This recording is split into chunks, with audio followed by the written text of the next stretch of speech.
She's in his cage and they've been scratching for the last 20 minutes and she keeps wanting to scratch him more and he's like, I want my privacy.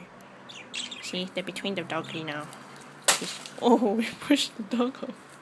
That's how aggressive she is. Uh-oh, they're gonna start fighting soon. Let's see what happens. She really likes it when he scratches her. But, you know, starting to not be compatible anymore. Oh, she is so big compared to him as well.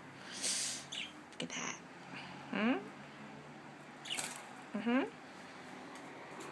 They're having their first fight.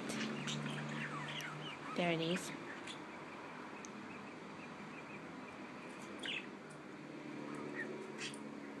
Poor Tako. Hope he didn't get too stressed. I probably have to take him out soon.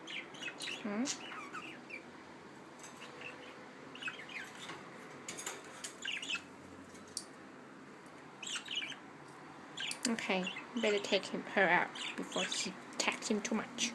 And claims everything as her house, huh?